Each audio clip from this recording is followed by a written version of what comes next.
안녕하세요. 반갑습니다. 이번 시간에는 창세기를 공부하도록 하겠습니다. 자, 우리에게 반복해서 드는 질문들이 있습니다. 우주 만물은 어떻게 해서 만들어졌을까? 인간은 어떻게 존재하게 되었을까? 그리고 인간은 언제부터 비극에 빠지게 되었는가? 그 근본 원인은 어디에 있는가? 인간의 문제는 어떻게 해결될 수 있는가?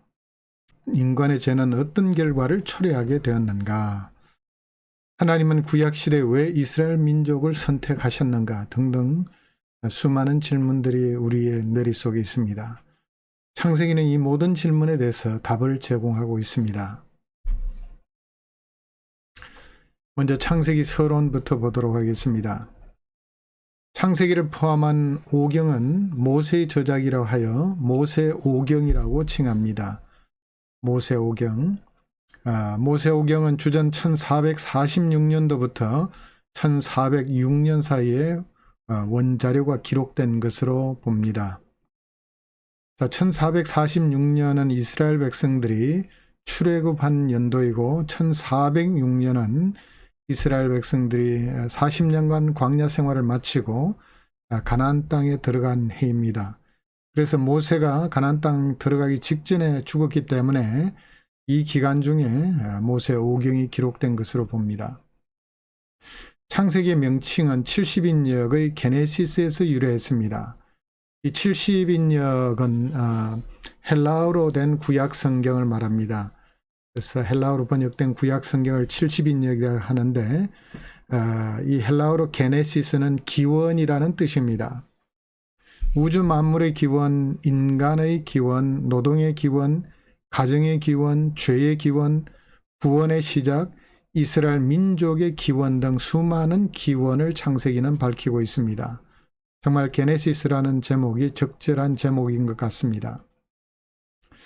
창세기의 구조를 볼 것 같으면 창세기 1장에서 11장은 원시 역사로 구성되어 있는데 천지 창조의 내력, 인간 창조의 내력, 인간 타락, 홍수 심판과 노아 가족의 구원, 바벨탑 사건 등을 기록하고 있습니다. 창세기 12장에서 50장은 하나님의 백성의 기원을 밝히고 있습니다. 하나님께서 아브라함과 언약을 맺으시고 하나님과 맺으신 이 아브라함 언약, 이 하나님께서 아브라함과 맺으신 이 아브라함 언약이 어떻게 이삭과 야곱과 요셉에게 전수되는지를 보여주고 있습니다. 자, 창세기의 구조와 의미를 이제 도식화해서 한번 보겠습니다. 자, 창세기 1장에서 12장까지는 원시 역사라고 그랬죠. 그리고 12장부터 50장까지는 4명의 인물에게 초점을 맞추고 있습니다. 아브라함, 이삭, 야곱, 그리고 요셉 4사람에게 초점을 맞추고 있고, 그래서 창세기 12장에서 50장까지는 족장 역사를 다루고 있습니다. 이 족장 역사는 이스라엘 민족의 기원을 다루고 있습니다. 자, 원시 역사는 천지 창조, 인간 창조, 가정 창조, 인간 타락과 하나님의 구원의 시작, 그리고 물심판과 구원, 바벨탑 사건 등을 다루고 있습니다. 자, 하나님께서 아브라함과 맺으신 아브라함 언약은 3가지 복으로 구성되어 있습니다. 하나님께서 아브라함을 자신의 백성으로 삼으시고 여기에 보면은 여호와라는 이 글자가 히브리어로 기록이 되어 있습니다. 여호와 하나님께서 아브라함과 언약을 맺으시고 아브라함에게 3가지 언약의 복을 약속하셨습니다. 자손의 복과 땅의 복과 복의 통로가 되는 복을 약속해 주셨습니다. 그리고 이 3가지 복이 이삭과 야곱과 요셉에게 어떻게 전수되는지를 창세기는 보여주고 있습니다. 자, 구약 역사 전체를 통해서 보면 이스라엘 민족 가운데 이 아브라함 언약이 어떻게 성취되었는지 한번 보겠습니다. 자, 출애굽기에 들어가게 되면은 이스라엘 백성들이 200만이나 됩니다. 남자 장정만 60만인데 여자들과 아이들까지 다 합치면은 200만인 되는 좋게 될 것으로 봅니다. 그래서 큰 민족을 이루게 되었습니다. 출애굽을 할 당시에. 애굽 땅에 내려간 지 400여 년 만에 이렇게 200만이 되었습니다. 자, 땅의 복은 여호수아서에 가면은 이루어집니다. 여호수아가 가나안 땅을 정복함으로써 땅의 복이 성취되게 됩니다. 그리고 복의 통로의 삶은 아브라함, 이삭, 야곱을 포함해서 요셉이 특별히 주변국의 복의 통로로 살았습니다. 요셉 때문에 애굽 사람도 살게 되고 주변 나라들도 살게 되고 요셉의 형제들 부모님까지 살게 되었습니다. 그래서 이스라엘 민족 가운데 이 자손의 복, 땅의 복, 복의 통로가 되는 이 복이 어떻게 성취되는지를 볼 수 있고요. 이 아브라함의 복은 또한 예수님을 통해서 완성이 됩니다. 자, 자손의 복은 바로 예수님을 통해서 예수 그리스도 안에서 예수 믿는 사람이 영적 자손, 아브라함의 자손이 됩니다. 그래서 예수 믿는 수많은 사람들이 영적 자손이 되었고, 또 땅의 복은 자, 하나님의 통치하시는 곳이 바로 하나님 나라가 땅의 복의 완성으로 볼 수 있겠습니다. 그래서 여호수아는 가나안 땅을 정복했지만 이 가나안 땅은 천국을 상징합니다. 그래서 하나님 나라가 임한 곳은 모두 다 이 하나님의 땅 다스리심이 임한 곳으로 볼 수 있겠습니다. 그리고 무엇보다 복의 통로로 귀하게 사용된 분은 예수님이시죠. 예수님의 복음을 통해서 그리고 예수님의 가르침을 이어받은 교회를 통해서 세상 만민에게 복음이 전파되고 세상 만민이 구원을 얻는 복을 얻게 되었습니다. 그래서 아브라함에게 약속하신 이 세 가지 복, 자손의 복, 땅의 복, 복의 통로가 되는 복은 복음 전파를 통한 세계 만방이 복을 받게 될 것을 한마디로 보여주고 있는 그와 같은 복인 것입니다. 복음을 전함으로 수많은 사람들이 영적 자손이 되었고 복음이 들어간 곳마다 하나님 나라가 임했고 그것은 바로 예수님과 교회를 통해서 이 복이 전수되었기 때문입니다. 그래서 창세기 아브라함에게 약속하신 이 세 가지 언약의 복은 구약시대뿐만 아니라 예수님을 통해서 오늘날 우리에게까지 미치는 귀한 영적인 복인 것입니다. 자, 지금은 잘 이해가 안 될 수 있습니다. 이게 이해가 되면은 정말 복음의 본질을 잘 이해하고 있는 것이고 창세기를 정말 잘 이해하고 아브라함 언약을 잘 이해하는 것입니다. 여러분이 잘 이해가 안 되면은 나중에 구약 역사와 내러티브 클래스를 듣게 되면은 모세 오경을 집중적으로 배우게 됩니다. 그때 여러분 더 잘 배울 수 있게 되겠습니다. 자, 이제 지리적인 위치를 보겠습니다. 아브라함과 그리고 그 가족이 출발한 곳은 데라가 출발한 곳은 이 바벨로니아 땅이었습니다. 갈대아 우르가 바로 이 지역에 있었습니다. 여기서 출발해서 하란 땅에 머물다가 아브라함은 롯과 자기 아내를 데리고 이제 가나안 땅으로 들어오게 되죠. 그래서 가나안 땅이 이곳에 위치해 있고 그리고 요셉이 애굽 땅에 내려가서 총리가 되고 야곱의 자손들은 애굽 땅에 머물게 됩니다. 그래서 애굽 땅, 메소포타미아 지역, 그리고 가나안 땅, 이 지역이 구약 성경의 주된 무대가 되겠습니다. 자, 오늘날로 볼 것 같으면은 이 갈대아 우르가 있는 이 지역, 메소포타미아 지역은 이라크 대부분이 차지하고 있습니다. 유프라데스 강과 티그리스 강이 흐르고 있죠. 그리고 하란 땅은 지금 아마 시리아 영토에 해당될 것입니다. 그리고 이스라엘 땅이 여기 있는데 그 북쪽의 레바논 지금 헤즈볼라와 싸움을 한참 하고 있죠. 또 이스라엘 옆쪽에 있는 하마스들과 지금 싸움을 하고 있는 중입니다. 이스라엘 땅 여기죠. 그리고 이집트는 옛날이나 지금이나 이름이 동일합니다. 성경에는 애굽이라 쓰죠. 자, 그래서 현대 지도와 고대 지도를 동시에 여러분 이해하고 있으면 좋겠습니다. 자, 이제 두 번째 주제는 창조주 하나님에 대한 이야기입니다. 창세기 1, 2장의 주된 내용입니다. 자, 창세기 1장 1절은 태초에 하나님이 천지를 창조하시니라 라고 시작합니다. 창조주 하나님을 계시하고 있습니다. 자, 창조 시에는 삼일체 하나님께서 창조에 동참하셨습니다. 그래서 하나님의 영이 창조에 동참한 사실 2절에 나오고요. 또 예수님도 창조에 동참한 사실을 신약 성경 골로새서 1장 16, 17절, 요한복음 1장 1절에서 3절 등은 밝히고 있습니다. 그래서 천지 창조 때 계셨던 하나님은 성부 하나님뿐만 아니라 성자 하나님, 성령 하나님도 함께 창조에 동참하셨습니다.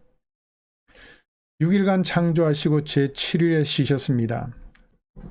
자, 제1일에 빛을 창조하시고 제2일에 궁창을 창조하시고 제3일에 땅과 바다와 나무와 채소를 창조하시고 제4일에 광명체들 해와 달과 별들을 지으시고 제5일에 물고기와 새들을 지으시고 제6일에 가축과 짐승과 기는 것과 사람을 지었습니다.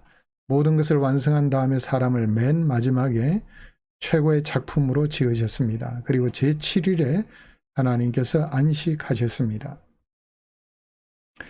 자, 6일 창조에 대한 다양한 설명들이 있습니다. 자, 그래서 태양력의 날 혹은 날씨대 해석, 노동일과 비슷한 관점, 문학적 고안, 창세기 1장 2절의 간격 이론 등 여러 가지 이론들이 있습니다. ESV 스터디 바이블을 참고하시면 도움이 되겠습니다. 지금 가장 설득력 있는 설명 중에 하나는 문학적인 고안이라는 것입니다. 하나님께서 6일간 창조하셨는데 1, 2, 3일과 4, 5, 6일이 짝을 맞추어서 이렇게 배치된 것은 문학적인 고안이라는 것입니다. 공간을 만드시고 그 공간을 채우시는 것을 보여주고 있습니다. 자, 창조의 방법은 말씀으로 지으셨습니다. 하나님이 이르시되 하니까 그대로 지어졌습니다. 하나님의 말씀에는 창조의 능력이 있습니다. 만드신 피조물의 상태는 보시기에 심히 좋았더라고 성경은 말합니다. 보시기에 좋았더라, 보시기에 좋았더라, 보시기에 심히 좋았더라. 제6일째는 그렇게 말씀합니다. 최고의 피조물은 인간임을 알 수 있습니다. 하나님께서 하나님의 형상대로 인간을 창조했다고 말씀합니다. 여러분, 하나님의 형상이란 어떤 것일까요? 우리의 외관이 하나님의 형상일까요? 아닙니다. 하나님은 영이시기 때문에 외관이 없습니다. 자, 하나님의 형상이란 에베소 4장 24절에 따르면 참된 의와 거룩함의 모습으로 지었다라고 말합니다. 또 다양한 관점이 있습니다. 인간이 가진 이 이성도 하나님의 형상을 닮았기 때문에 우리가 이성을 가지고 있다라고 말하죠. 짐승에게는 이성이 없습니다. 자, 그런데 인간의 타락으로 하나님의 형상이 타격을 받았습니다. 크게 타격을 받아서 하나님의 형상이 구겨졌습니다. 여러분, 하나님의 형상을 가장 밀접하게 닮은 분이 누굴까요? 예수님이시죠. 예수님의 모습을 보면 하나님의 형상을 알 수 있습니다.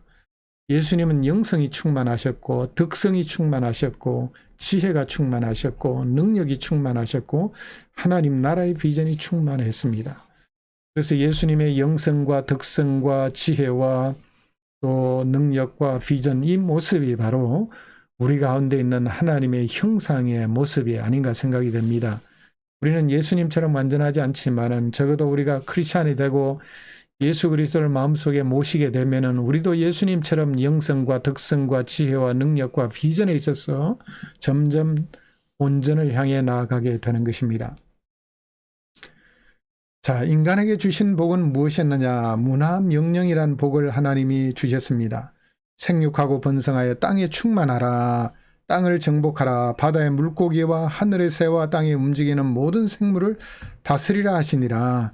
자손의 번성과 땅의 정복과 하나님의 통치권을 나누어 갖는 복을 약속하셨습니다.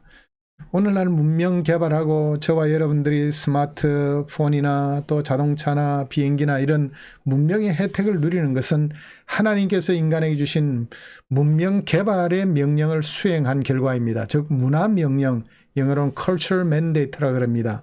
문화명령을 수행한 결과 우리는 이와 같은 혜택을 누리고 있는 것입니다. 그래서 문명 개발은 하나님의 뜻이라는 사실을 알 수 있습니다. 자, 사람에게 주신 복은 자손의 복, 땅의 복, 그리고 다스림의 복을 주셨습니다. 이 세 가지 복은요, 아브라함 언약에도 그대로 연속이 됩니다. 자, 하나님과 고대 신들은 어떻게 다를까요? 고대 근동의 에누마 엘리시나 아트라하시스 서사시 등에 나오는 신들의 모습을 보면요, 우리 인간의 모습과 별반 차이가 없습니다. 다신, 신이 여럿이 있었고, 그리고 태어난 신이고, 즉 만들어진 신이고, 신들끼리 서로 분쟁도 하고 죽이기도 하고 데모도 하고 나누어져 있기도 합니다. 신들을 죽인 시체나 피로 하늘, 땅, 인간을 창조했다고 얘기를 합니다. 인간 창조의 목적은 신들이 하기 싫은 일을 시키기 위해서 인간을 지었다고 얘기합니다. 그리고 홍수 심판의 이유는 인간들이 너무 시끄러워서 잠을 자지 못하기 때문에 인간을 죽였다라는 그런 얘기도 나옵니다. 정말 인간의 형편이 정말 형편없는 존재로 보이는 그와 같은 모습이죠. 그런데 창세기 창조주 여호와 하나님은 오직 한 분이신 유일하신 하나님입니다. 영원 자존하신 하나님입니다. 영원전부터 영원까지 계신 하나님이시고 완벽한 도덕성을 지니신 하나님이시고 결코 죽지 않는 신이시고 인간에게 최고의 가치를 부여했습니다. 인간에게 하나님의 형상, 하나님 모양을 닮도록 만드셨고 또 인간에게 복을 주셨습니다. 생육하고 번성하고 땅에 충만하라 라고 하셨죠. 홍수 이유는 왜 홍수를 내리셨냐? 인간의 죄 때문입니다. 인간의 모든 생각이 악하고 또 수많은 살인과 폭력 때문에 하나님께서 인간을 멸절하셨습니다. 타당한 이유이죠. 자, 그 다음에 창조냐 진화냐의 문제를 우리가 좀 짚고 넘어갈 필요가 있습니다. 진화론은 종간의 진화를 주장합니다. 그런데 성경은 하나님께서 종류별로 창조하셨다고 말씀합니다. 자, 우리나라 진화론 교육의 문제점은 뭐냐 하면 절대 진리처럼 가르치는 것이 문제입니다. 진화론은 영어로 evolutionism이라 하죠. 이점은 가설이나 이론에 불과한 것입니다. 자, 이점은요, 철학 사상입니다. 과학이 아니에요. 막시즘, 마르크스주의, 휴머니즘, 인본주의, 그리고 소셜리즘, 사회주의, 이 점들은 모두 철학 사상입니다. 에볼루셔니즘, 진화론도 마찬가지입니다. 이는 과학 법칙이 아닙니다. 연력학 제2법칙과 그리고 정면 충돌합니다. 엔트로피가 증가하는 방향으로 자연이 움직이는데 진화론은 반대를 주장하고 있습니다. 자, 과학과 과학 만능주의는 우리가 구분할 필요가 있습니다. 사이언스, 과학 사이언스는 우리에게 좋은 것입니다. 하나님의 진리를 발견한 것이 과학이죠. 그런데 과학 만능주의, 사이언티즘은 이게 문제가 됩니다. 과학을 절대화하는, 만능화하는 그와 같은 사상은 잘못된 것입니다. 이건 과학의 전제와도 맞지 않아요. 과학은 더 좋은 이론이 나오면 언제든지 양보하겠다는 것이 과학의 이론입니다. 과학은 문화명령의 산물로 인류에게 문명의 혜택을 가져온 건전한 학문입니다. 의술, 약, 자동차, 컴퓨터 등 모두 다 과학의 결과입니다. 과학 만능주의는 과학의 가면을 쓴 잘못된 철학 사상입니다. 진화론이 대표적으로 과학 만능주의에 해당되는 것입니다. 진화론이 설명할 수 없는 두 가지가 있습니다. 종간 진화의 화석이 없습니다. 만약 종간에 진화하고 있다면 사람과 원숭이 중간 상태에 많은 생물이 화석상에 존재해야 될 텐데 없어요. 자, 한때 유인은 북경 원인, 자바 원인, 크로마뇽 유인 등등 유인원이었다고 얘기했는데 나중에 이게 언제 거짓말이 드러난 줄 아세요? 유전공학이 발달하면서 DNA 분석이 가능해졌습니다. 분석해 보니까 모두 원숭이 아니면은 병 걸린 사람의 그와 같은 유인원임이 드러나게 되었습니다. 그래서 이 진화론이 이런 유인원 사기극을 통해서 얼마나 많은 영혼들을 지옥에 던졌습니까? 거짓말인 것입니다. 연력학 제2법칙과도 정면 충돌합니다. 무질서가 증가하는 방향으로 움직이는 것이 자연의 이치인데 반대를 주장하고 있습니다. 자, 세 번째 안식일의 기원을 보겠습니다. 하나님이 그 일곱째 날을 복되게 하사 거룩하게 하셨으니 이는 하나님이 그 창조하시며 만드시던 모든 일을 마치시고 그날에 안식하셨음이니라. 창세기 2장 3절 말씀입니다. 하나님께서 제7일을 축복하시고 거룩하게 하셨습니다. 자, 해밀턴은 창조의 이야기의 결론은 제7일에 있다라고 얘기했습니다. 자, 거룩하게 하신 날, 그리고 좋았더라, 심히 좋았더라 등등의 표현을 통해서 심히 좋았더라, 거룩하게 하신 날 등의 표현을 통해서 7일을 소중히 여김을 알 수 있습니다. 제7일을 거룩하게 하심으로써 시간과 거룩한 시간을 구별했습니다. 제7일에 하나님께서 쉬셨습니다. 그래서 이 쉼의 정신을 통해서 안식일의 핵심 정신은 쉼에 있다. 그래서 제4계명은 이를 강조합니다. 그래서 어떤 일도 하지 말라.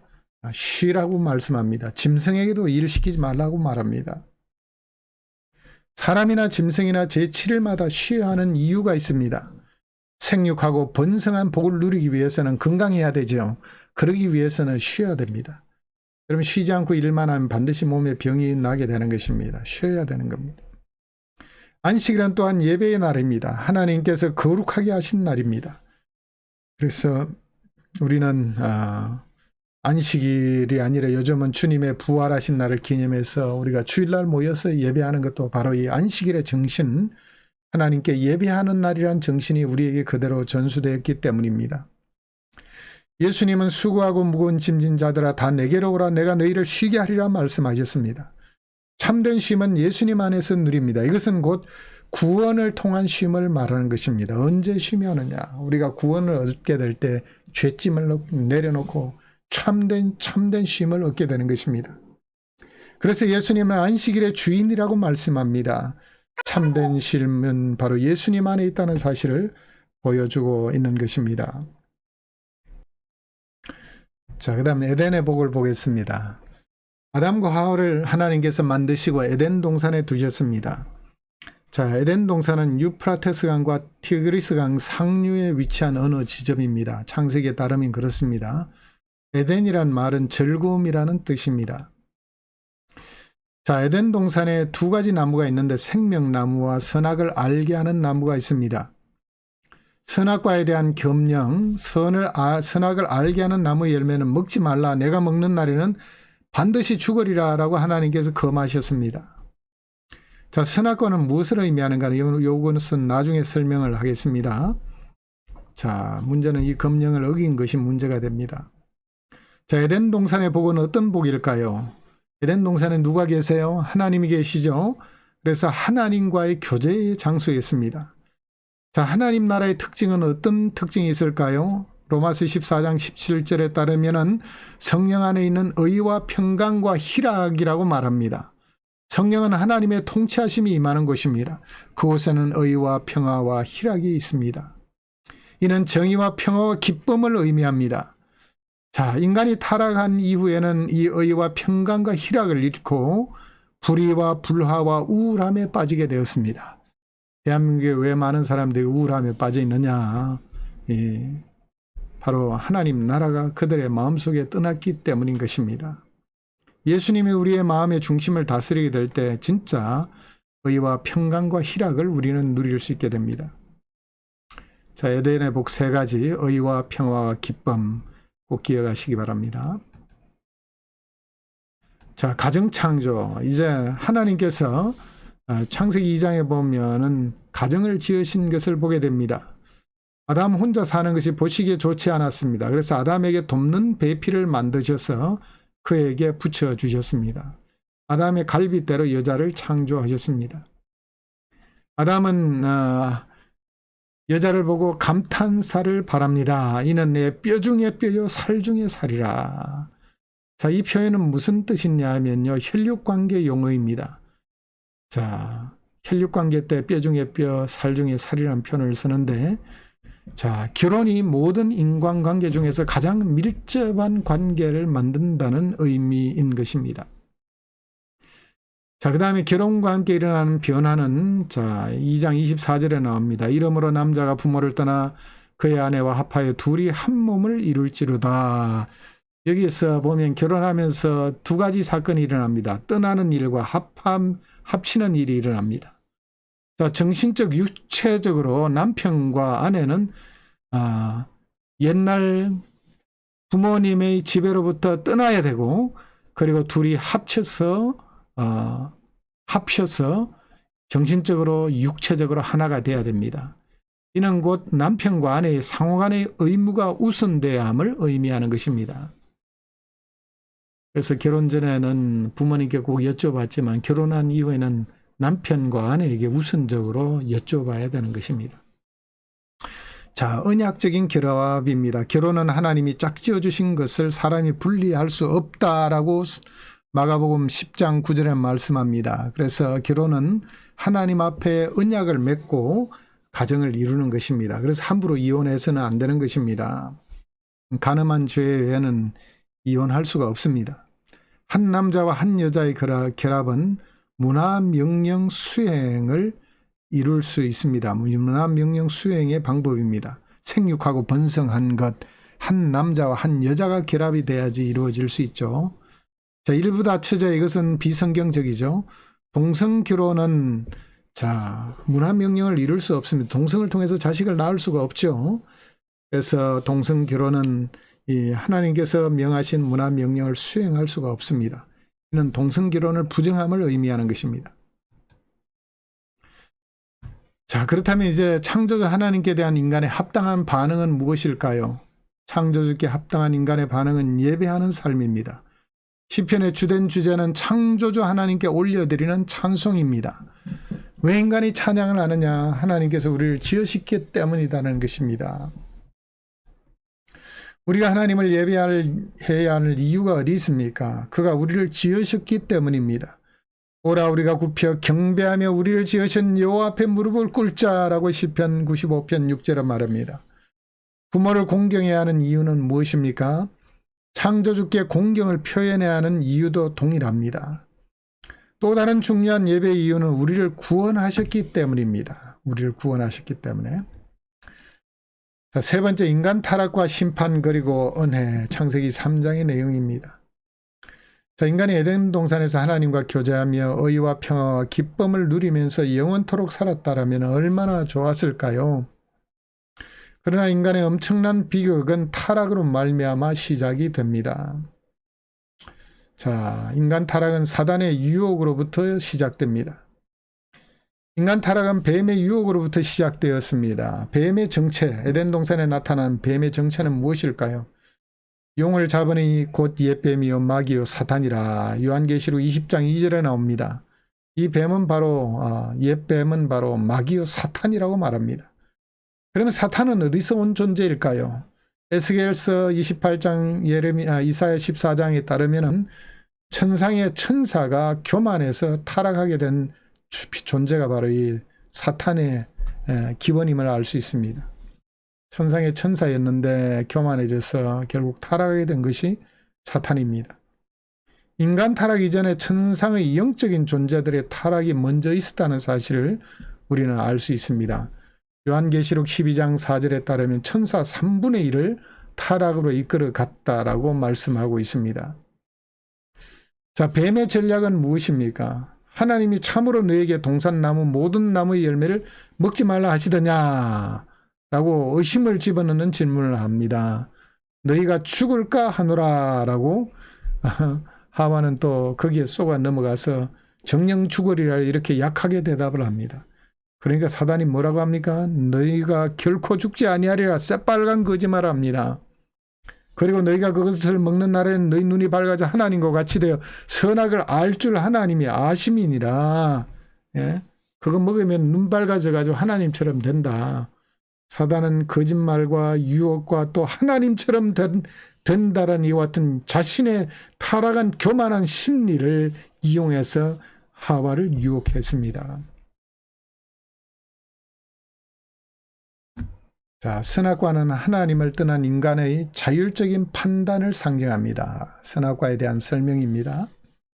하나님처럼 된다는 말은 인간이 하나님을 떠나 스스로 모든 가치 판단의 기준을 세우고 하나님처럼 행동하는 것을 의미합니다. 이는 인간이 피조물로서 하나님의 통치 아래 사는 것이 최고의 행복인데 자신의 분수를 넘어 하나님의 왕권에 도전하는 행위와 같습니다. 이 죄가 바로 사탄이 타락하게 된 죄악이었습니다. 사탄은 자신이 타락한 그 죄를 인간에게 떠넘겨서 인간도 바로 그 죄로 타락하게 만들었던 것입니다. 하와가 선악과를 보자 느낀 감정은 어떤 것이었을까요? 창세기 3장 6절은 이렇게 말씀합니다. 여자가 그 나무를 본 적 먹음직도 하고 보암직도 하고 지혜롭게 할 만큼 탐스럽기도 한 나무인지라 여자가 그 열매를 따먹고 자기와 함께 있는 남편에게도 주매 그도 먹은지라. 자, 여기 유혹의 세 통로가 나옵니다. 먹음직, 보암직, 탐스러움. 예. 육신의 정욕, 안목의 정욕, 이생의 자랑, 이 세 가지를 자극했습니다. 아담과 하와가 유혹에 넘어간 것은 하나님의 말씀에 불순종했기 때문입니다. 결국. 자, 예수님이 마귀에게 받은 세 가지 유혹도 동일한 것이었습니다. 육신의 정욕, 돌로 떡 만들어 먹으라, 안목의 정욕, 온천한 영광을 보여주면서 절하라, 그리고 이생의 자락, 성전 꼭대기에서 뛰어내리라, 하나님이 보호하시리라. 이런 세 가지 유혹, 동일한 유혹으로 사단은 예수님을 유혹했습니다. 예수님이 어떻게 이겼습니까? 말씀으로 승리했습니다. 우리가 사단의 유혹을 이길 수 있는 유일한 방법은 하나님의 말씀밖에 없습니다. 자, 유혹의 세 통로, 육신의 정욕, 안목의 정욕, 이생의 자랑, 이 세 가지를 잊지 마세요. 자, 인간 타락의 결과 어떻게 되었냐? 하나님과 교제하며 누렸던 정의, 평화, 기쁨은 사라지고 두려움과 부끄러움이 찾아왔습니다. 자, 하나님처럼 되기는커녕 두려움과 부끄러움에 사로잡히게 되었습니다. 벗은 줄 알고 무화과로 자신을 가립니다. 무화과 나무 잎으로요. 하나님을 두려워하여 숨었습니다. 서로 탓하는 신세가 되었습니다. 아담은 하와 탓, 하와는 뱀 탓하죠. 왜 선악과 따먹었냐? 저 하나님 만들으신 저 여자가 주워서 먹었습니다. 하와는 뱀이 꼬여서 먹었습니다. 남 탓하는 신세가 되었습니다. 오늘날 범죄를 환경 탓으로 돌리는 것이 정당화될 수 있는가라는 질문을 던져봅니다. 사람이 환경의 영향을 받는 것은 사실이지만 인간에게 주어진 자유의지, 여기에 심판의 근거가 있습니다. 자, 로봇의 실수에 대해서 징계가 가능합니까? 인간은 로봇이 아닙니다. 불행한 환경 속에서 나온 위대한 인물들 우리는 생각해 볼 수 있어요. 링컨이나 클린턴 대통령, 정말 불행한 환경 속에 자랐지만은 대통령까지 되었잖아요. 자, 그래서 우리가 자유의지를 어떻게 사용하느냐, 나쁜 데 사용해서는 안 되는 것입니다. 항상 좋은 쪽으로 생각하고 좋은 방향으로 써야 됩니다. 자, 하나님의 심판은 뱀에게 내린 심판은 이것입니다. 내가 모든 가축과 들의 모든 짐승보다 더욱 저주를 받아 배로 다니고 살아있는 동안 흙을 먹을지니라. 뱀이 흙을 먹고 사나요? 아니에요. 개구리 같은 거 잡아먹고 살죠.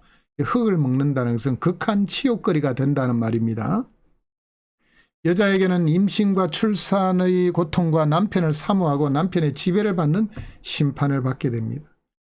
아담은 땅이 저주를 받음으로 말미암아 평생 수고하며 땀을 흘려야 먹고 살 수 있게 되었습니다. 모든 인간에게 죽음이 찾아왔습니다. 정령 죽으리라 하나님 말씀하셨잖아요. 그런데 아담은 930세까지 살았는데 라고 생각하잖아요.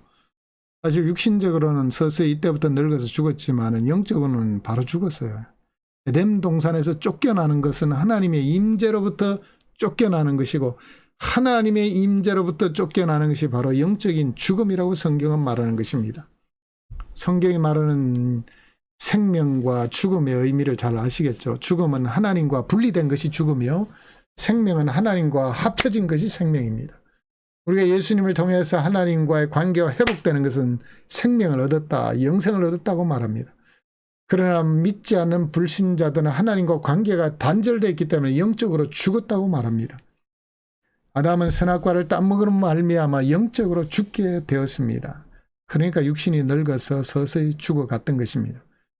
하나님은 영원한 존재로 창조하셨는데 하나님은 에덴 동산에서 아담과 하와를 추방했습니다. 그 이후에 인간의 끝없는 추락이 창세기 4장 이후의 이야기입니다.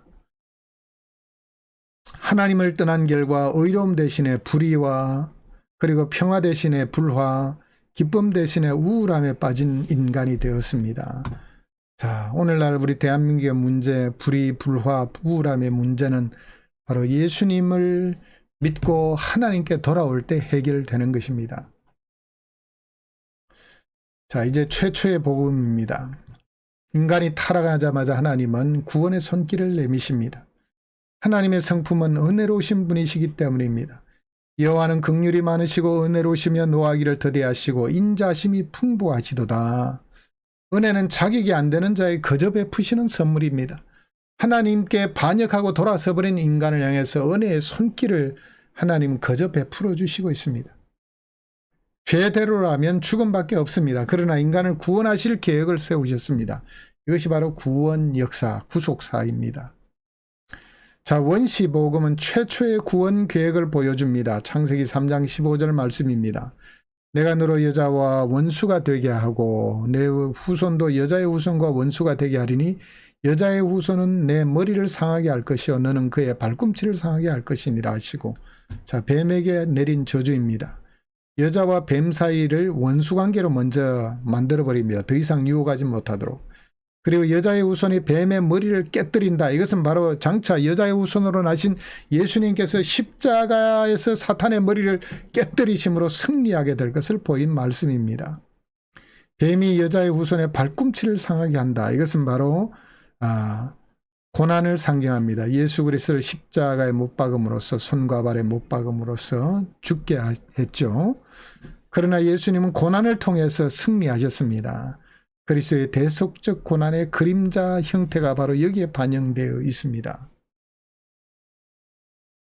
자, 구원 역사의 패턴은 범죄, 인간이 범죄하자 하나님은 심판을 하셨지만은 은혜를 베푸시는 하나님을 알 수 있습니다.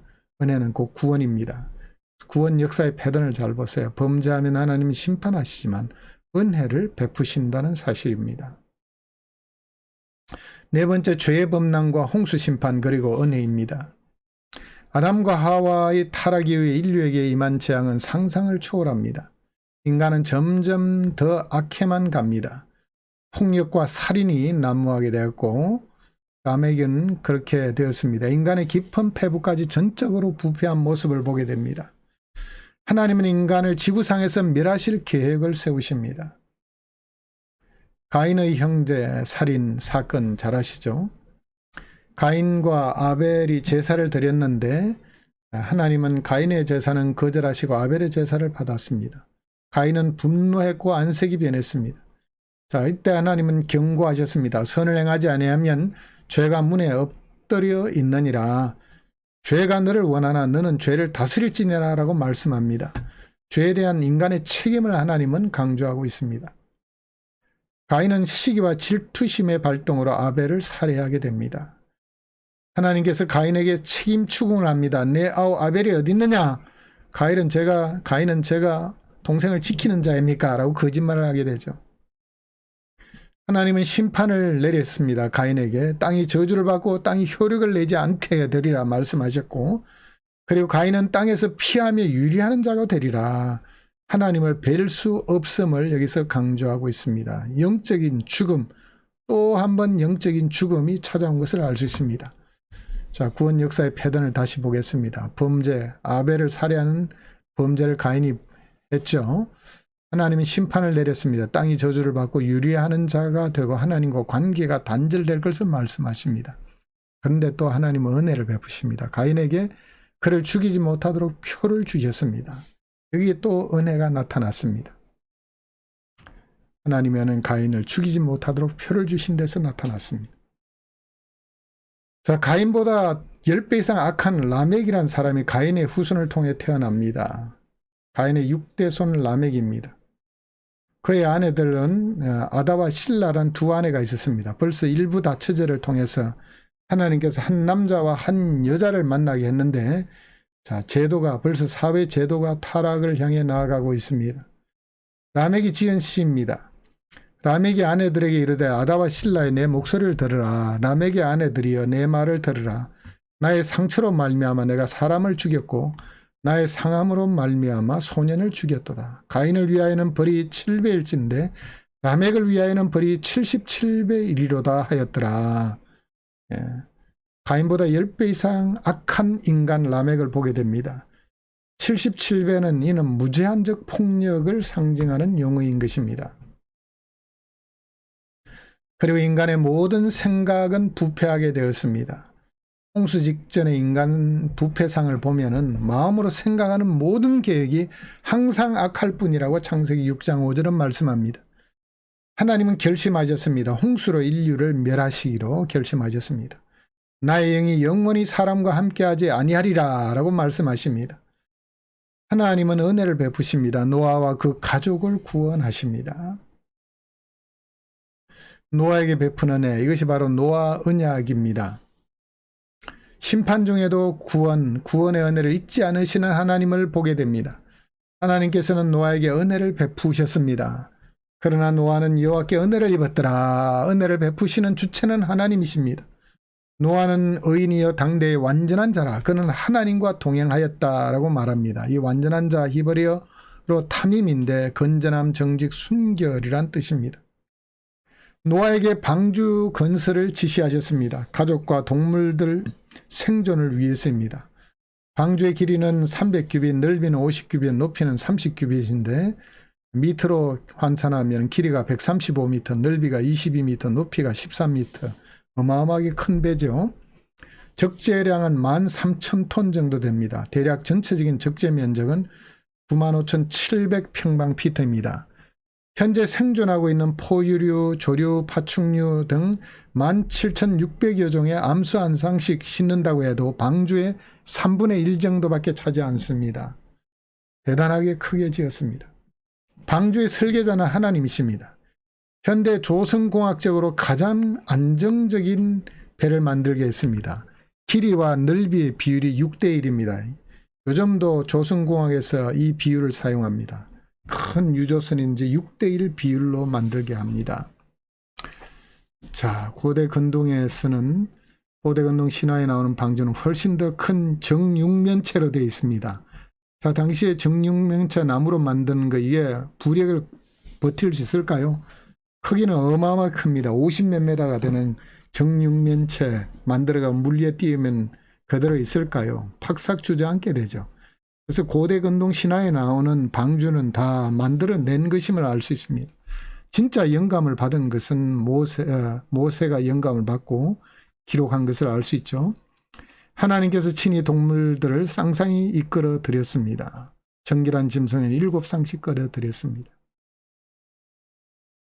홍수 시작부터 방주에서 나오기까지의 날짜는 40여 일간 주야의 비가 왔고 150일간 물이 범람했고 150일 후에 물이 줄어들기 시작했고 1년 10일 만에 나오게 됩니다. 방주에서 나온 노아는 먼저 번제를 드립니다. 하나님께서는 언약의 정표로 무지개를 주셨습니다. 다시는 물로 심판하시지 않겠다는 말씀입니다. 노아에게 주신 복은 인류 재창조의 복입니다. 생육하고 번성하여 땅이 충만하라. 아담과 하박에 약속하셨던 동일한 복을 반복해서 말씀하십니다. 복과 함께 땅의 모든 피조물들을 다스릴 권한을 주셨습니다. 아담에게 주신 복을 전수하고 있습니다. 그리고 살인 방지법을 규정하셨습니다. 홍수전 인간의 문제, 이 폭력과 살인이 문제였습니다. 다른 사람의 피를 흘리면 그 사람의 피도 흘릴 것이니 이는 하나님이 자기 형상대로 사람을 지었었습니다. 더 이상 살인을 못하게 금지시켰습니다. 노아 언약의 핵심은 이것입니다. 악인들의 심판 가운데도 의인은 구원하신다는 사실입니다. 언약의 복은 이 땅 위에 성취됩니다. 자, 노아에게 약속하신 대로 지금 70억 이상 인구가 있고 문명의 혜택을 누리고 있습니다. 자, 노아 홍수 심판은 최후 불심판의 그림자입니다. 베드로전서 3장 12, 13절입니다. 하나님의 날이 심하기를 바라보고 간절히 삼아라. 그날에 하늘이 불에 타서 풀어지고 물질이 뜨거운 불에 녹아지려니와 우리는 그의 약속대로 의가 있는 곳인 새 하늘과 새 땅을 바라보는도다. 마지막에는 불에 타서 없어집니다. 노아 당시의 의인으로 살았던 것처럼 성도들은 거룩한 행실과 경건함으로 살아야 마땅한 것입니다. 노아 홍수 당시에는 물심판으로 심판하셨고 노아 가족을 구원하셨습니다. 최후의 심판 때는 불로 심판하는데 그때는 믿는 자를 구원하실 것입니다. 자, 우리 마지막 때 구원 얻기 위해서는 예수님 잘 믿어야 됩니다. 그때는 물심판이었지만 마지막에는 불심판입니다. 준비됐을까요? 다 되어 있습니다. 핵폭탄 다 터져보세요. 인류는 다 불구덩이에 사라지게 됩니다. 자, 죄의 범람과 언어 혼잡 심판 그리고 은혜 11장 이야기입니다. 창세기 10장의 족보에는 의인 노아 가족을 통해서 온 땅의 인류가 다시 번성케 된 내력이 나옵니다. 노아의 세 아들 셈, 함, 야벳이 있었는데 노아가 함과 가나안에게 저주를 했습니다. 자, 함의 후손이 시날 평지에 거주하면서 자, 이제 시날 평지에서 바벨탑을 쌓게 되죠. 신할 평지에 바벨탑을 쌓게 되는데 성읍과 탑을 건설하여 그 탑 꼭대기를 하늘에 닿게 하여 우리 이름을 내고 온 지면의 흩어짐을 면하자. 범죄인은 하나님께 도전한 행위였고 자신들의 이름을 내자고 했고 흩어짐을 면하자. 하나님의 뜻은 땅에 편만한 것인데 하나님의 뜻과 거슬리는 그와 같은 행동을 하는 것을 보게 됩니다. 하나님은 어떻게 심판하셨습니까? 어느 혼잡을 통해서 세상에 이들을 뿔뿔이 흩어버리셨습니다. 그런데 이때도 하나님은 은혜를 베푸셨습니다. 아브라함을 선택하여 한 민족을 이루시고 그를 통하여 세상 인류를 구원하실 계획을 세우십니다. 그래서 구원 역사의 패턴을 보면은 범죄, 바벨탑 사건을 통해 범죄했는데 하나님은 어느 혼잡이란 심판을 내리셨지만은 아브라함 선택을 통해서 은혜를 베푸신 것을 여기서도 발견하게 됩니다. 자, 아브라함에게 베푸신 은혜, 아브라함 언약의 내용입니다. 창세기 11장의 족보 이야기를 보면 아브라함이 셈의 후손이며 데라의 아들로 등장합니다. 데라는 갈대아 우르에 살고 있었는데 가나안 땅으로 가려다가 하란 땅에서 죽었습니다. 아브라함 이전 명칭은 아브라함인데 아브라함을 부르셨습니다. 전적인 은혜였습니다. 아브라함을 부르신 것. 여호와께서 아브라함에게 이르시되 너는 너의 고향과 친척과 아버지 집을 떠나 내가 내게 보여줄 땅으로 가라. 자, 이 여정은 하나님을 섬기는 여정을 떠나라는 부름입니다. 자, 이는 비신자로 하여금 신자의 길, 예수 그리스도를 믿는 신앙의 삶을 살도록 부르는 길을 의미하는 것입니다. 아브라함에게 약속된 복은 이것입니다. 내가 너로 큰 민족을 이루고 내게 복을 주어 내 이름을 창대하게 하리니 너는 복이 될지라. 너를 축복하는 자에게는 내가 복을 내리고 너를 저주하는 자에게는 내가 저주하리니 땅의 모든 족속이 너로 말미암아 복을 얻을 것이라 하신지라. 아브라함을 통해서 큰 민족을 이루고 세계 만민을 위한 복의 통로로 사용하실 계획을 세우셨습니다. 그리고 아브라함의 이름을 창대하게 하리라 약속하였습니다. 바벨탑 사람들은 자기 이름을 스스로 자기들이 내려 했습니다. 그러다가 망했죠. 그러나 이름을 높여주시는 분은 하나님이시자 하나님이 그의 이름을 창대하게 하셨습니다.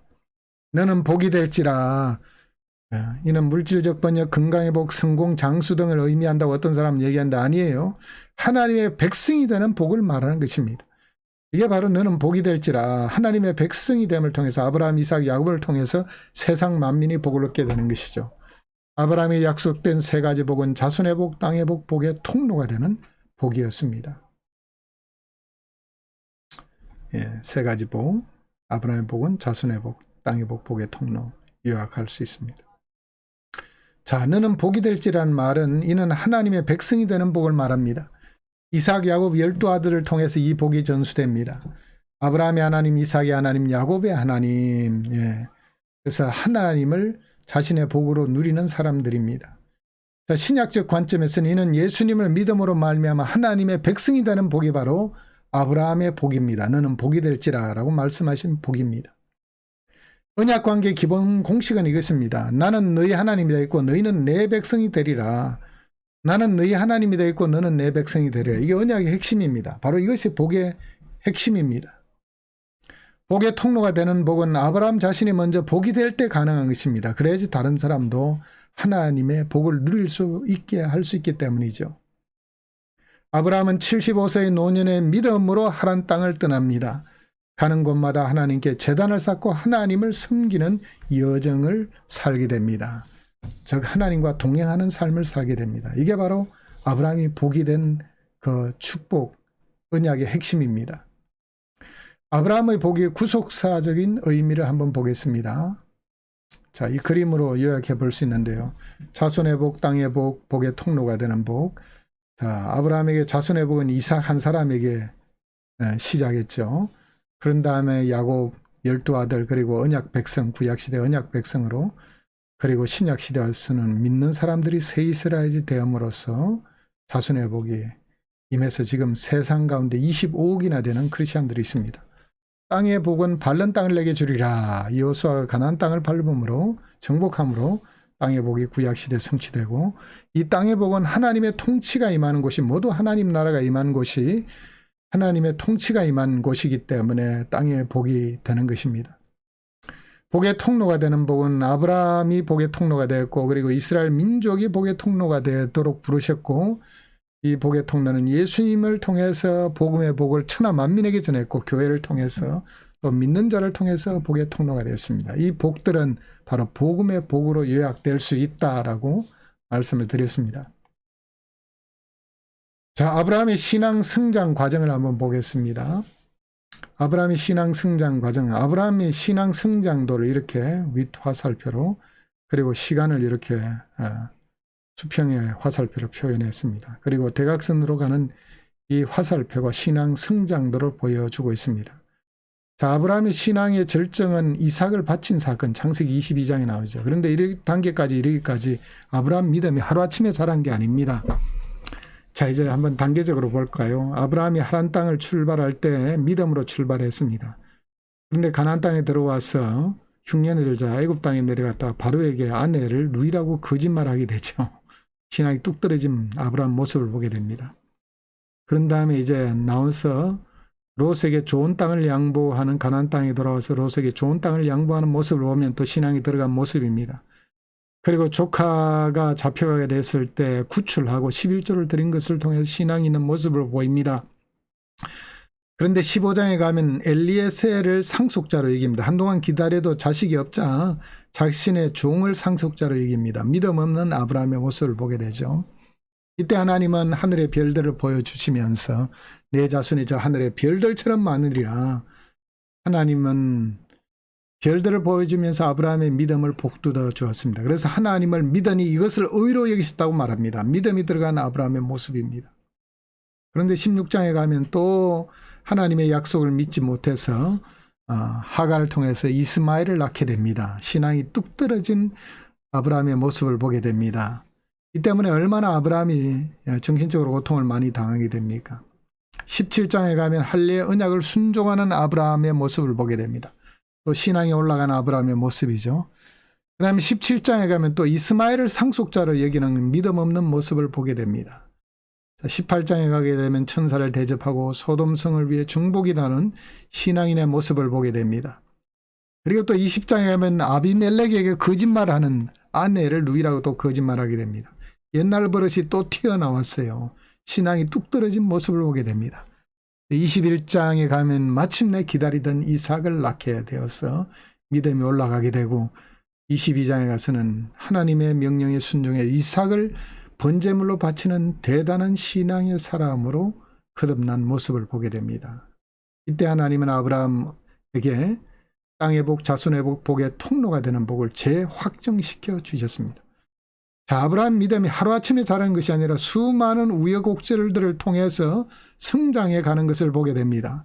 저와 여러분의 믿음도 마찬가지예요. 하루아침에 천상의 믿음의 사람으로 거듭나는 게 아니에요. 이런 과정을 통해서 우리의 신앙이 자라서 마침내 우리의 믿음이 이 단계까지 이르게 되는 것입니다. 그래서 믿음이 젊었을 때 빨리 자라지 않는다고 안달할 필요가 없습니다. 아브라함도 이렇게 되는데 40년 가까이 걸렸어요.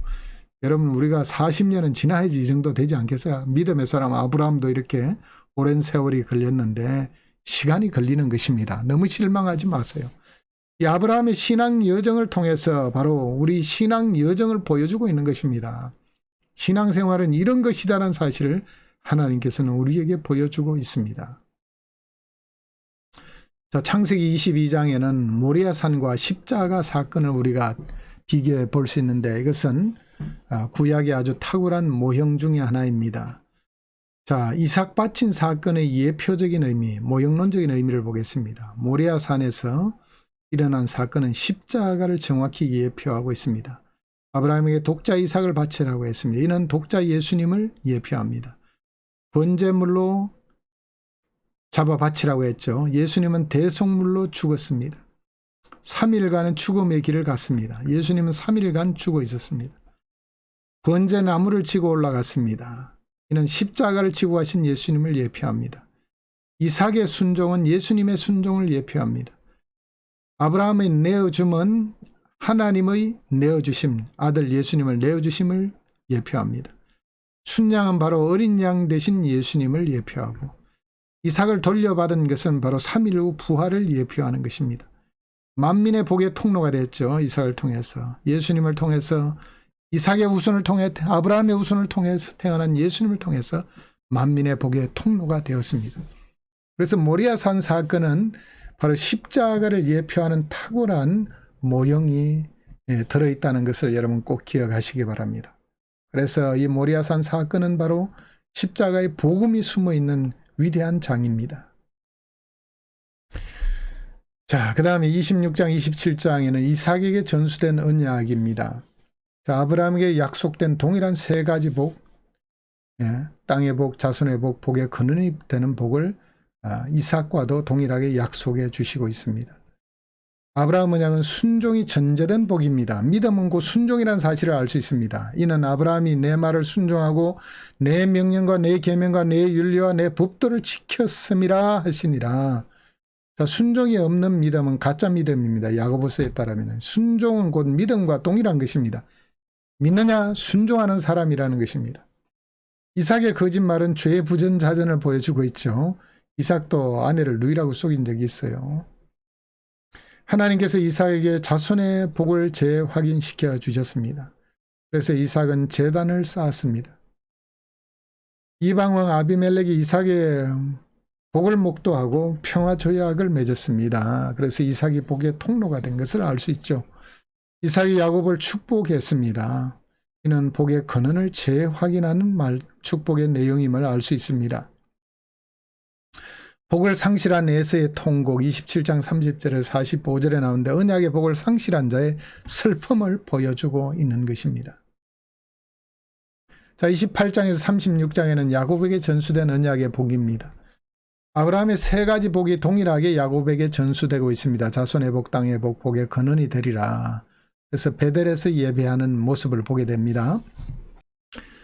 야곱이 서원을 합니다. 하나님께서 에서의 낯을 피해서 무사히 돌아오게 하시고 보호해 주시고 또 필요를 공급해 주시고 또 무사귀환하도록 해 주시면은 하나님께서 나의 하나님이 될 것입니다. 언약관계 공식을 확인하고 바로 이것이 하나님의 집 벳엘, 벳은 집이란 뜻이고 엘은 하나님이란 뜻이죠. 하나님의 집이란 뜻입니다. 베델이란 말이 하나님의 집에 이곳이 바로 하나님의 집이 될 것이고 또 11조를 드리겠다고 약속합니다. 자, 그리고 29장에서 30장에는 외삼촌 라반의 집에서 야곱의 삶이 기록되어 있습니다. 라헬과 레아를 얻기 위해 14년 동안 노동을 했습니다. 그리고 그들의 여종들인 빌하, 실바도 또한 아내를 얻게 됩니다.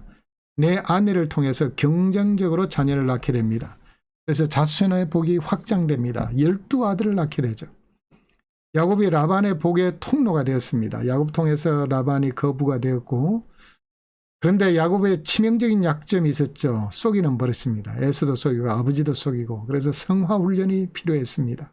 이 속이는 버릇을 고치기 위해서 10번씩 속임을 당하면서 결혼도 속아서 했죠.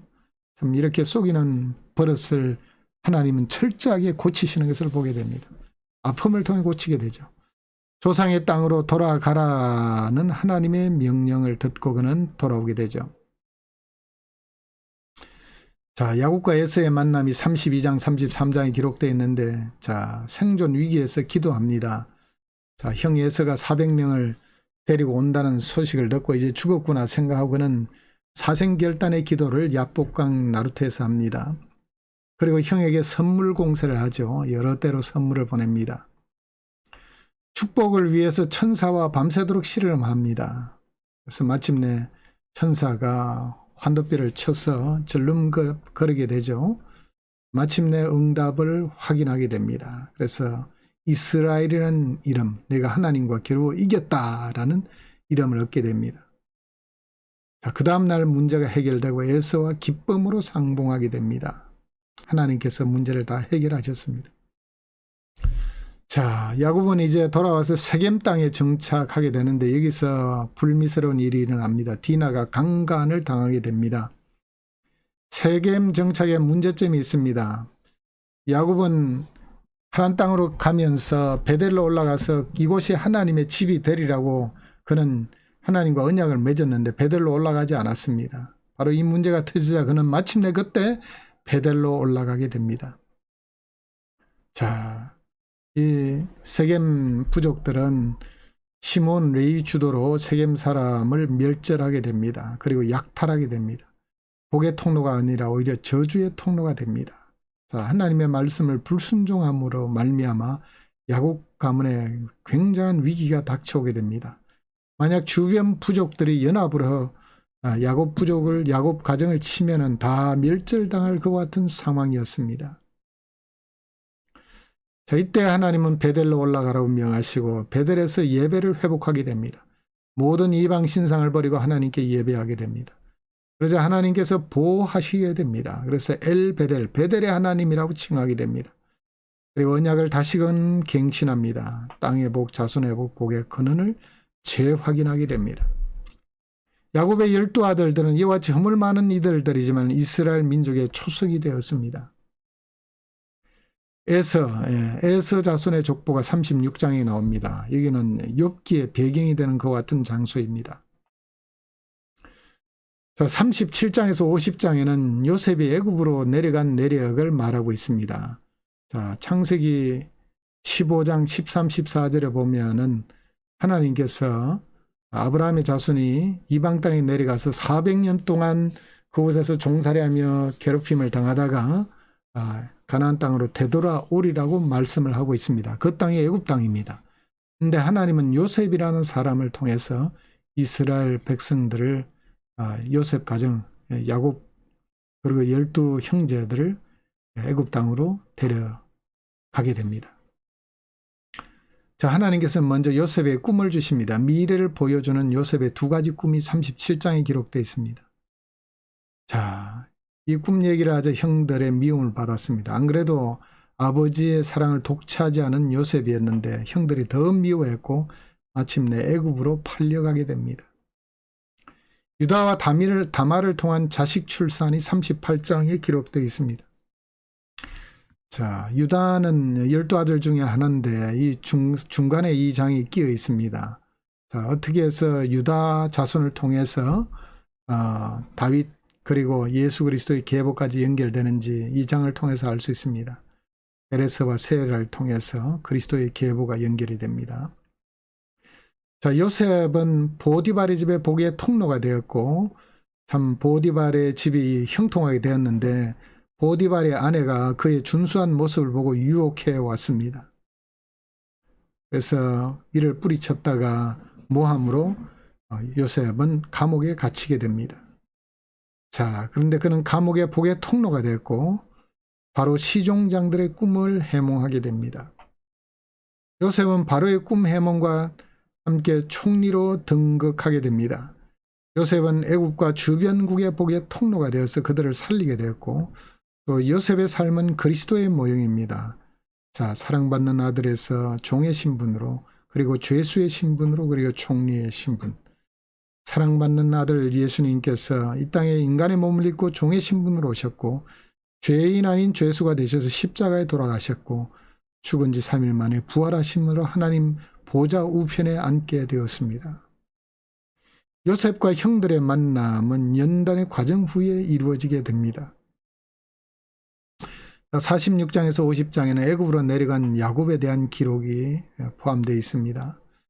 아브라함이 하신 약속 성취입니다. 창세기 15장 큰 민족의 복 그리고 자손이 돌아올 것을 약속하셨습니다.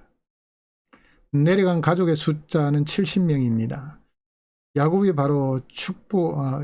바로를 축복하게 됩니다. 그래서 야곱은 복의 통로로 쓰임받게 됩니다. 야곱이 죽기 전 마지막으로 예배드린 것이 47장 31절에 기록되어 있습니다. 야곱이 에브라임과 므낫세를 축복합니다.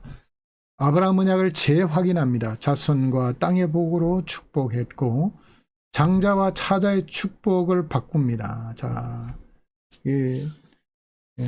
요셉이 두 아들 에브라임과 므낫세를 데려오면서 므낫세가 큰 아들이기 때문에 아버지의 오른손이 가도록 에브라임은 자자이기 때문에 아버지의 왼손이 가도록 데려왔는데 야곱이 축복할 때 이렇게 손을 엇가서 축복을 해버립니다. 그래서 요셉이 손을 막 바꾸려고 하자 내가 안다. 차자가 장자의 복을 받게 되고 장자가 차자의 복을 받게 됩니다. 자, 이 축복이 뒤바뀌는 것이 여러 번 나오잖아요. 야곱과 에서도 마찬가지고. 이는 뭘 의미하냐? 구약과 신약 시대를 예표하는 것입니다. 자, 나중에는 신약 백성들이 구약 시대 백성들보다 더 큰 복을 누리게 된다는 것을 예표적으로 보여주고 있습니다. 그리고 야곱의 아들들로 이들을 입적하게 됩니다. 야곱의 축복이 49장에 기록되어 있고 유다를 통해서 메시아가 오실 것을 예언합니다. 실로가 오시기까지 통치자가 날 것을 말씀하고 있습니다. 야곱과 요셉의 죽음이 50장에 기록되어 있습니다. 자, 요셉의 용서가 15절에서 21절에 나오는데 참 요셉은 형들이 자신을 죽이려고 했지만 그들을 다 용서하고 하나님의 섭리로 받아들입니다. 그래서 요셉은 정말 하나님 앞에 귀중한 그릇, 아름다운 그릇으로 쓰임받게 되죠. 그리고 유고를 귀국시키도록 당부를 합니다. 이는 약속의 땅 천국을 바라보는 것을 예표하는 것입니다. 족장들을 통한 언약 성취 과정을 이제 함께 보겠습니다. 아브라함 언약 속의 세 가지 복, 땅의 복, 자손의 복, 복의 근원이 되는 이 세 가지 복이 아브라함, 이삭, 야곱, 요셉을 통해 어떻게 전수되었을까요? 땅의 복은 막벨라 굴의 무덤과 주변 밭 정도였습니다. 아직 차리 멀었죠. 자손의 복은 애굽으로 내려갈 때 70명의 자손들을 얻게 되었습니다. 복의 근원은 아브라함, 해족 속의 복의 근원이 되었고, 이삭은 아비멜렉에게 복의 근원이 되었고, 야곱은 라반 바로에게 복의 근원이 되었고, 요셉은 보디발, 감옥, 애국과 주변국 형제들에게 복의 통로가 되었습니다.